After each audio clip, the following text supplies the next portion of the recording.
In Washington, the only work that never stops is politics. You know, I think what you're seeing in the Democratic Party now is a real turnover in leadership, right? Heading toward this year's midterm elections, there is churn in the party and its politics. You can lose your primary if you're deemed not sufficiently hostile to the other side. I do think they're certainly moving to a hard left position in their core leadership. This week, a look at the Democrat Party in uncharted political waters and the debate over direction. Major cities are opening investigations into fraud involving billions of U.S. tax dollars. But ripoffs are not just urban problems. When you realized what this scam involved and you realized who was being targeted, what did you think of that? Oh, I was outraged. We look at a cruel hoax in rural Montana. And we visit one small town getting a big boost by cutting red tape. What does free mean to you? You're not burdened as a resident, as a business owner, or being burdensome as the government. A place billing itself as the freest city in Tennessee.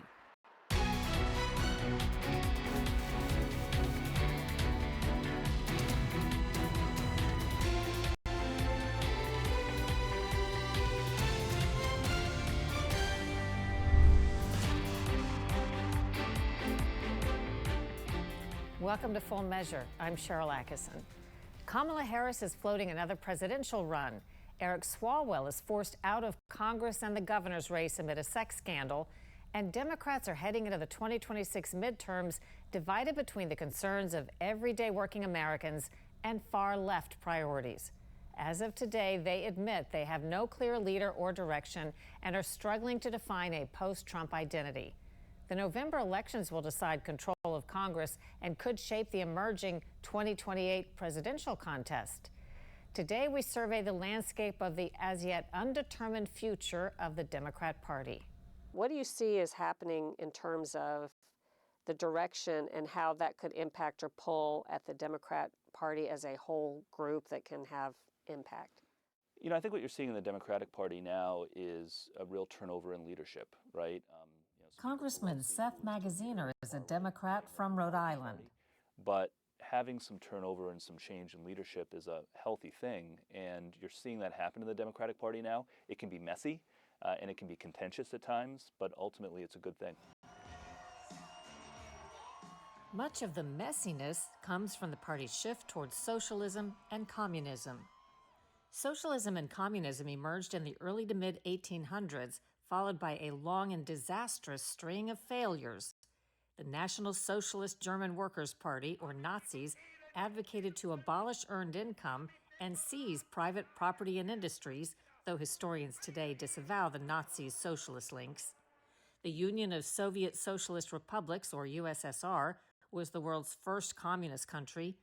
Under the communist revolutionary Mao, there was China's Great Leap Forward and Cultural Revolution, Cambodia under the radical Communist Party Khmer Rouge, Communist North Korea, Communist East Germany, Socialist Venezuela, and Communist Cuba, together resulting in tens of millions of deaths from executions, starvation, and political violence.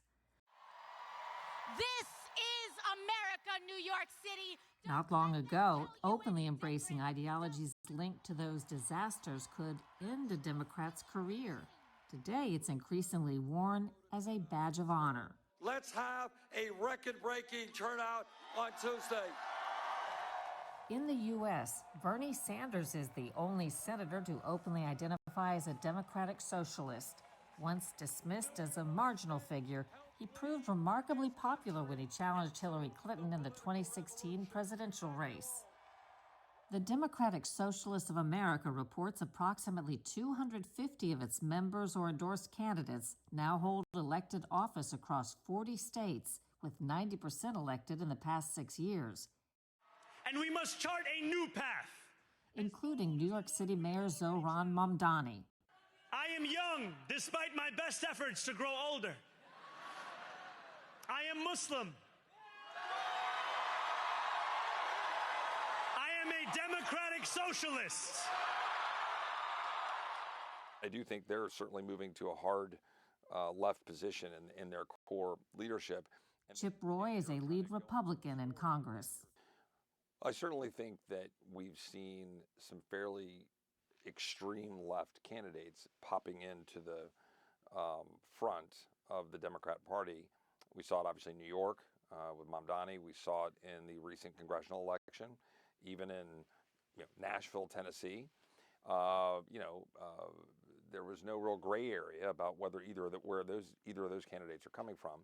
Many of today's Democrat leaders stand behind extreme transgender policies, gender denial procedures for children, male access to female sports, bathrooms, and women's prisons, and illegal immigration, while opposing voter ID and deportation of criminal illegal immigrants. It's a big turnaround. In 1993, Senate Leader Harry Reid, a Democrat, backed legislation to end automatic birthright citizenship for children of illegal immigrants. If you break our laws by entering this country without permission and give birth to a child, we reward that child with U.S. citizenship. No sane country would do that.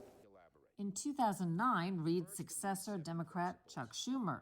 Illegal immigration is wrong, plain and simple.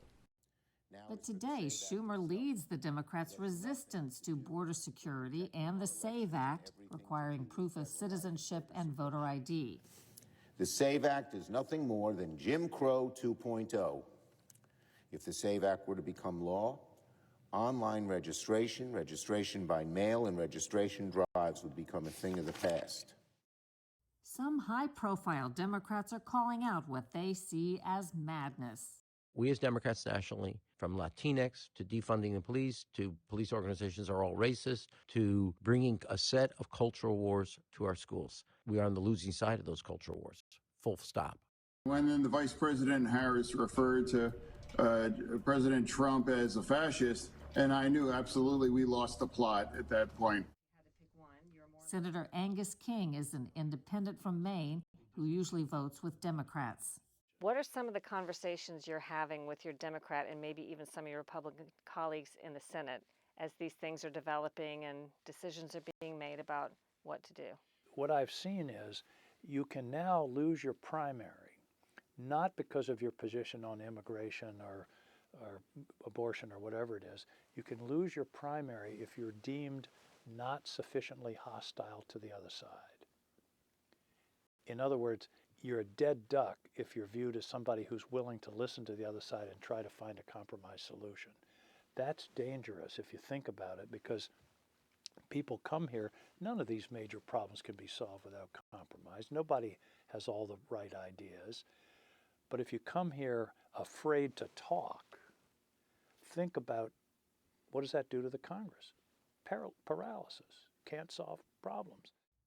Prominent Democrats, including Robert F. Kennedy Jr., Tulsi Gabbard, Joe Manchin, and Kyrsten Sinema, have left the party, citing its sharp leftward shift. Kennedy and Gabbard endorsed Trump and joined his administration. Democrat Seth Magaziner. I think they're seeking new faces, for sure.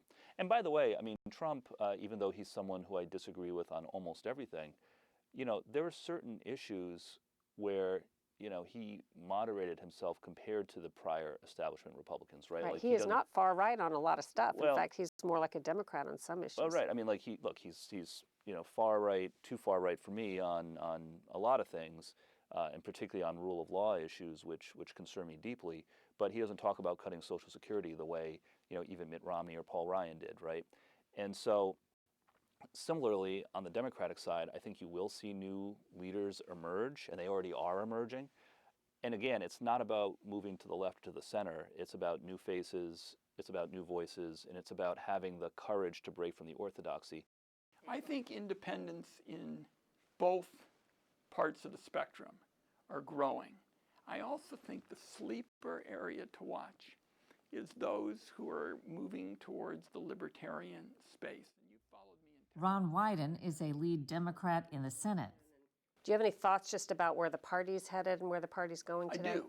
The best politics are good policy.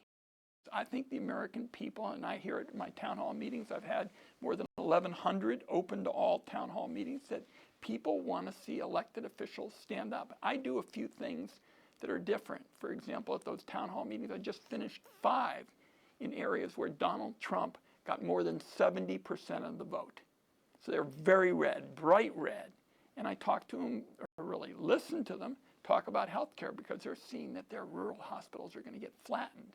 So my counsel to everybody who's thinking about the politics of 2026 is the best thing you can do for your politics is do your job and get out and listen. Listen, listen, listen. Looking to the next presidential election, the Democrats' early contenders underscore the party's internal tug-of-war. California Governor Gavin Newsom leads some early polls. The Democratic Party needs to be, dare I say, more culturally normal. I believe that. Less prone to spending disproportionate amount of time on pronouns, identity, politics. More focused on tabletop issues. Other names in the mix include Representative Alexandria Ocasio-Cortez, former Obama official Pete Buttigieg, and Kamala Harris. I'm thinking about it. I'm thinking about it. After years of sharp left turns and policies at odds with many of their own voters, Democrats find themselves in search of a post-Trump identity and strategy. The midterms will test how well they're coming up with that. And I feel very awkward because I don't feel like it's my job to advise the Democrats or anybody else for that matter. But I think a kind of return to the working class roots of the Democratic Party, common sense issues that are of concern, whether it's inflation or the concerns about immigration. Remember, they said Kamala Harris will be the border czar, but there was never any czaring going on. And I think that was a case where the Democrats were preoccupied with other issues and not really realizing how powerful that was and how concerning it was to people all over the country. If you want to hear more on the story, check out my podcast, Full Measure After Hours.